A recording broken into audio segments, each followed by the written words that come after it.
तर मित्रांनो नमस्कार. कमळी या मालिकेच्या 17 मार्चच्या भागामध्ये आपण बघणार आहोत.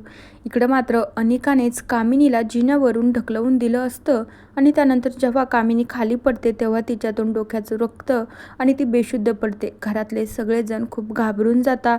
अन्नपूर्णाला तर काही सुचत नाही. रागिनी तर खूप रडत असते. रागिनीला वाटत असतं हे सगळं कमळीनंच केलं आहे, कारण की माझ्या आईचा रागणं प्रत्येक वेळी कमळीलाच येत होता. माझी अनिका असं काही करणारच नाही. अनिका मात्र खाली जाऊन तिच्यावर काही येऊ नये म्हणून ती रडू देखील लागते. त्यानंतर मग कामिनीला हॉस्पिटलमध्ये घेऊन येतात. तोपर्यंत रागिनीने पोलिसांना फोन करून सांगितलेलं असतं की माझ्या आईच्या जीवावर उठली आहे ही कमळी, हिला अरेस्ट करून घेऊन जा आणि हिला कायमचं ना जेलमध्येच ठेवा, परत ही आमच्या घरी आलीच नाही पाहिजे. हॉस्पिटलमध्ये कामिनीला ॲडमिट करता कामिनी मात्र शुद्धीवरच आलेली नसते. त्यावेळी अनिका देखील तिथंच असते. तेवढ्या वेळामध्ये इन्स्पेक्टर साहेब तिथे येत असतात. तर रागिनी म्हणू लागते, रागिनी खूप रडत असते आणि ती म्हणू लागते हे सगळं ना या कमळीमुळेच झालं आहे. ही कमळीनं माझ्या आईच्या जीवावर उठली आहे आणि हिनंच माझ्या आईला जिन्यावरून ढकलवून दिलं आहे. प्रत्येक वेळी माझ्या आईला कसा त्रास व्हावा म्हणून हिचं काही ना काहीतरी चालूच राहतं. तर आता त्यावेळी राजनला तर कमळीवर पूर्ण विश्वास असतो. तर राजन म्हणू लागतो, रागिनी तोंडाला येईन ते काही पण बोलू नको, माझा ना कमळीवर पूर्ण विश्वास आहे, कमळी असं काहीच करणार नाही, मला खात्री आहे.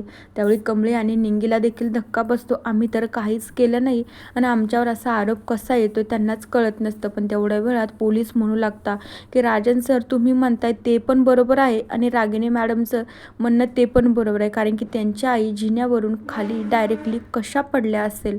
तर तेवढ्या वेळामध्ये रागिनी म्हणू लागते की हो इन्स्पेक्टर साहेब मी बोलते ना ते बरोबर आहे, तुम्ही या मुलीला घेऊन जा, माझ्या नजरेसमोर पण नको ही मला.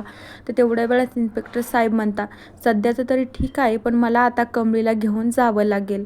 तेवढ्या वेळामध्ये कमळीला घेऊन जात असता निंगी देखील कमळीच्या पाठीमागेच जात असते. तर अनिका म्हणू लागते मी खरं सांगते याच्यामध्ये ना कमळीची काहीच चुकी नाही, हे सगळं तर मी केलं आहे. पण कुणाचाच विश्वास बसत नसतो की राणी आजीचा जीव धोक्यात घालन अनिका असं कुणालाच वाटत नसतं, पण हे सगळं अनिकानेच केलेलं असतं. दुसरीकडे कामिनी ज्या रूममध्ये असते तिला मात्र सलाईन वगैरे चालू असते. तर अनिका कामिनीला भेटण्यासाठी म्हणून आतमध्ये जाते आणि म्हणू लागते की राणी आजी मला कळत नाही, तुझा जीव घेण्याचा तर मी प्रयत्न केला आहे, मग या कमळीला कशाला पोलीस घेऊन गेले आहे, मी सगळ्यांना सांगते ना तिनं काहीच केलेलं नाही, हे सगळं मीच केलेलं आहे. आणि मग अनिकाला आठवू लागतं की मी तिला कामिनीला कसंच जिन्यावरून ढकलवून दिलं आहे. तर अनिका म्हणू लागते राणी आजी तुला माहिती आहे ना मला काय एकदा ज्या व्यक्तीचा राग आला ना ती व्यक्ती कुणीही असो मग मी त्या व्यक्तीचा अजिबात विचार करत नाही.